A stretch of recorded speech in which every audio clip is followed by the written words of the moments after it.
Everyone talks about the power of data-driven instruction, but what does that actually look like? Look no further than iExcel, the ultimate online learning and teaching platform for K to 12. iExcel gives you meaningful insights that drive real progress, and research can prove it. Studies in nearly all 50 states across the US show that schools that use iExcel outperform other schools on state tests.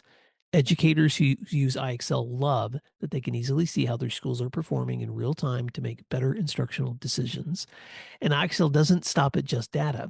iExcel also brings an entire ecosystem of resources for your teachers with a complete curriculum, personalized learning plans, and so much more.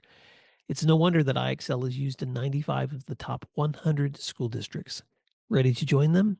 Visit iexcel.com/PM to get started.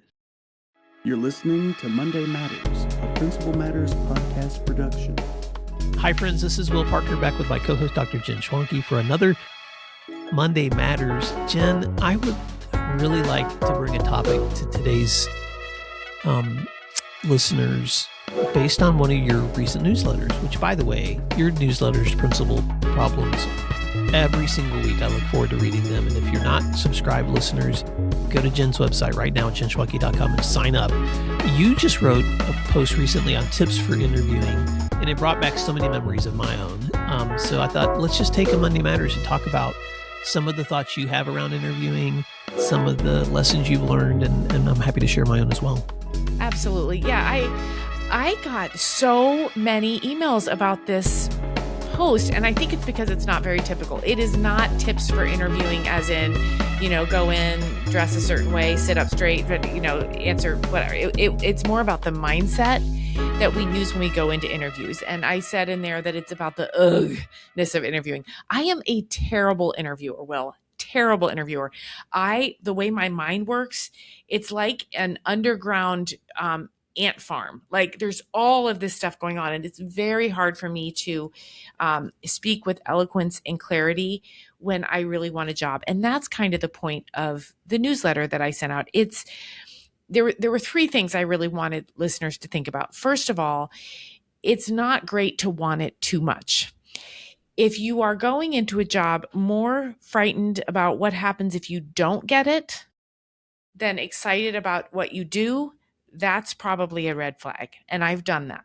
The second thing that sounds like the same, but it's just a little step further, is the idea you have to be okay if you didn't get it, if you don't get it. If you get that phone call and somebody says, we've decided to go in another direction, that cannot be a pull over on the side of the road and sob and have an identity crisis. It needs to be, okay, I was ready for that. You are you, the job is the job. Those two things are not the same things. It's really important that we keep ourselves and our profession a little bit separate so that our identity isn't too wrapped up into a job that we want so badly.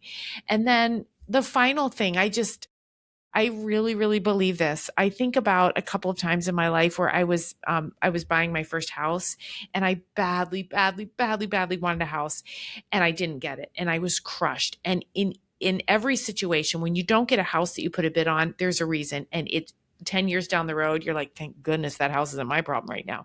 That's exactly the way I feel it is with jobs a lot of times. Jobs you don't get. Maybe you shouldn't have gotten them. Maybe you weren't ready. Maybe it's a job that didn't match your skill set. Maybe it wasn't advertised as what you thought it was going to be. So my takeaway there is continue to be awesome at what you do and be really patient, because the right doors will open and you just have to be ready for them. And it might not be on the timeline you think it is. There's just so much wisdom in that post, Jen, and that's what I appreciated about it too. And I will circle back here in a minute and share some things that I've thought about when it comes to preparing for interviews, and some things if someone's listening and they're trying to think, okay, then what strategies can I use if I'm getting ready to step in to an interview, or if I'm stepping into that season, or if I'm itching for that next thing. And so we'll talk about that in a minute. But before we do, what I love about the values of what you said is we all can construct in our minds of like this vision of what we think that next thing will do to satisfy us. And in some ways, I think that's an important part of growth, an important part of like pushing yourself, stretching yourself to do what's next, um, growing your capacity to try new things. But in every one of those transitions I've made in my career, it's always been harder than I thought it would be. And it's always been different from what I thought it would be. Um, and at the end of the day, you're still you when you get there. And so you still have to deal with the same either frustrations or challenges or mindsets. You never stop being yourself in those moments. Now, I will say this. There are some environments that are so toxic or people are so negative that um, it is really good for you to get away from those kinds of environments because that gives you a fresh start or gives you a place where you can work without that kind of pressure. And I've experienced moving from high pressure to lower pressure situations, and you that is a joy to be able to step into that. But having said that, I think that the idea of patience and recognizing that your entire identity cannot be tied up into your role or that next job acceptance or denial is just a good reminder because I like to say it this way to friends who are getting ready to step into that interview if they have an opportunity to do the next thing. And this may not be helpful for other people, Jen, but it's helped me. I just say, how about instead of stepping in as a candidate in that conversation, you become a consultant? And they'll say, well, what does that mean? And I'll say, well, what I mean is like, if I'm stepping into a room of people who are trying to gauge whether I'm the next best fit, if I'm just trying to win them, and wow them or convince them I'm the best, then I feel like I'm selling the whole time. But if instead I am trying to help them figure out what's the solution they're looking for by filling this need or this position or this role, then we become partners in solving that problem together. And so I'm consulting them in solving that problem. And it becomes a joyful interview because now we're all moving in the same direction and they can either see if that's the kind of fit they wanted or not. And so, I don't know, maybe that's just my own my own little trick for my own mind, Jen, because I've been that guy who's left an interview and wanted to cry on the way home because I knew it didn't go well or that I wasn't going to have that next opportunity. And those emotions are so real. Right. So I don't know, what else do you want to add to that? Well, I want to say thank you because you better bet that's what I'm going to do the next time I interview. That is a wonderful little shift. Rather than I'm here to sell myself, it's, hey, I'm here to be part of a team. Here's some ideas I might have. How do they fit? That's critical. And I'm just thinking about a friend. I met her for coffee last weekend. She's applying for a job she badly, badly wants. And I said to her, don't want it too much. I said all the things. But now I'm going to text her and say, hey, what if you go in with the mindset that you're consulting with them, that you have a lot to share they might need? That it just seems a little bit, I don't know, that's kind of mind blowing. Well, that's great. Yeah. So I'll say a few more things because I've got a couple of posts that I'll put in the show notes. One was a post that I wrote that's just 10 little tips to remember when you're going to an interview. And then I have a second post that I wrote that was the 30 questions I could remember from the collective interviews that I had up to that point. Because I think at that point I'd had like 5 different interviews for the different positions I'd found. And so I just tried to write down the different kinds of questions people can anticipate. But I don't know. Sometimes it's helpful to just say the basics because this actual post I first wrote after interviewing a young teacher who bombed the interview. I mean, it was so painful to watch this talented college graduate come in and just like had, the big eyes in front of the headlights and it was a team interview and I could tell he was so nervous. And so afterwards I walked him outside and I was like, hey, could we just talk a little bit about how did you feel about that interview? And he was like, I felt like it was a disaster. And I said, well, I want to help you think about your next interview. So could I give you some tips? And he said, please. And he sat down with a piece of paper and started writing things down. And so afterwards I came back and thought, maybe I should write that down. So I did. So here's what I told him. Come in with a solid resume. A 1-pager is better than a 8-pager, but celebrate the things you've already done well. 2, and this may not work for everybody, Jen, but this is what I do. Use a preemptive email or a phone call, some way you can outreach to anybody who you think might be in that interview process just to say, thank you for the opportunity. I'm so looking forward to meeting you. 3, research the heck out of your prospects so that you know that community, their website, their data, there's anything you can find out about them. You know how many people are on their staff, you know all the things you can research so that you feel like you have a feel for the community, even if you don't know it. 4, rehearse your introductions. So like actually say it out loud to yourself the first minute you want to talk about who you are, so it's not, you're not stumbling and it's not the first time you've said it. 5, play to your strengths, because if this is your time to shine, you're not selling, but you have to let people know what your strengths are. Otherwise, why are they interviewing you? 6, anticipate some questions ahead of time and be prepared with examples. So if they're going to ask you about extra duty assignments or managing a hard situation or classroom management, have some stories ready of when you've done that. 7, turn your failures into stepping stones. Admit if you've made mistakes in the past, but then show how that's made you stronger. 8, bring your own questions, and I'm not going to read any. I put some samples in the post. 9, rehearse what you're going to say as you leave. So that final thank you. I'm so grateful for this opportunity. I'm looking forward to whatever direction you guys go. I know you're going to make the right decision. And then 10, send a follow-up email or a card, just so that you have that last touch. The cool part about that story is that that same young man a few weeks later circled back because our district had another opening, and he came in for a different school within my site, but I reached out to that principal and he's like, well, this guy, he nailed it, man. He's like, we just hired him. He nailed it. And I got to have him in my school part of the day because of that, because he was sharing coaching responsibility, and I got to see him shine. Right. And so Jen, I know that, there's so many more things we could say, but I just wanted to give some practical suggestions too, as people think about the stress of interviewing. Yeah, no, that's good. I came in with the mindset stuff and you came in with the strategy stuff. So our listeners should be ready to go.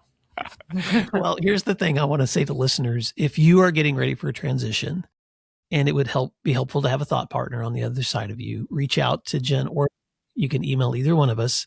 I have done this with a lot of leaders where I've set in just to set up a Zoom. We've got on the side of each other and we've just reflected together, so that I can ask questions or probe or, pry or make recommendations.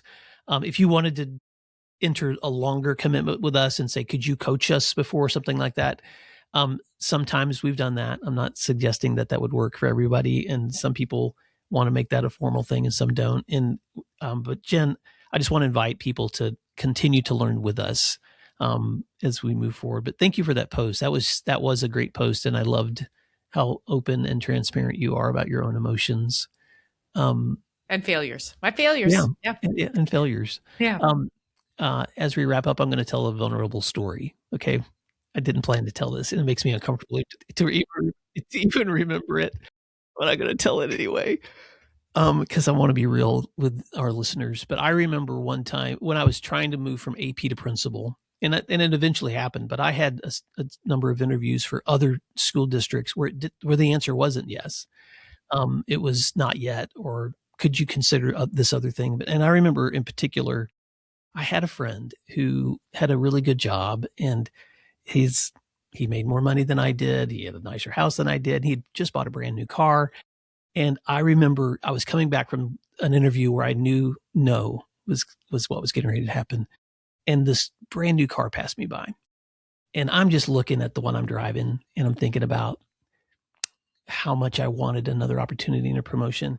And I did start crying. Like on the road, I was just like, I'm so frustrated that I can't figure out like that next step for me and my family and this opportunity. And it was exactly like you said, Jen. It was a no that I'm so glad was a no. Because looking back, I realized that would not have been the right fit for me. It would have not have been the right fit for my family. I'm so glad that was a no. And then fast forward several years later, and I've been able to buy a nice car and all those things later that happened. When you're in the moment, the things that seem so important to you, they are important to you for the moment. And I'm not suggesting that those aren't important values, but I also just want to say, give yourself permission to think beyond the moment and realize that maybe 6 months later, maybe a year later, maybe 10 years later, you're going to look back at that moment and go, man, I am so glad that door closed and that door opened, because having that car, quote unquote, to me is not nearly as important as the places I got to work, the people I got to work with, the opportunities I got to be stretched and to grow. So I don't know if that helps anybody else out there, but that's Well, and let's say too, in the moment, you don't feel that way. It takes a no, minute, but no. later, I mean, both jobs that I was heartbroken, absolutely shattered to not get, I am grateful every day I didn't get those jobs. Yep. All right, Principal Matters listeners, thank you for letting Jen and I go there with you today. And if you would like to check out today's post and any of the other sources that we've recommended, please go there. Jen, how can folks read this wonderful newsletter of yours? Yep. Just find me on jenschwanke.com and click to subscribe to the newsletter. And you can check out all of our resources or subscribe to our weekly post at williamdparker.com. And Jen, I'll just remind folks that we're also now on YouTube, and Emily does a video version of our podcast as well as this audio version. Check that out. However you listen to us, we're just so glad to connect. And if you're thinking about PD for 26 and 27, Jen and I are already filling our calendars, so reach out because we'd love to come and present to you or your teachers or your conferences or work with you one-on-one or coach you. So sometimes I forget to say all those things, Jen, but we'd love to do that with you. So please reach out. Until next time, thanks for doing what matters. Thank you for listening to today's episode of Principal Matters, the School Leaders Podcast. If you enjoyed the show, would you take a moment and like, share, subscribe, or leave us a review? In fact, if you share it out with a friend, even more people can become a part of these conversations. Sign up for our newsletter at williamdparker.com for even more free resources. And don't forget to check out our website to learn more about our books, professional development offerings, Grow Academies, masterminds, executive coaching, and keynote presentations. Wow, let's keep learning together. And thank you for doing what matters. Monday Matters.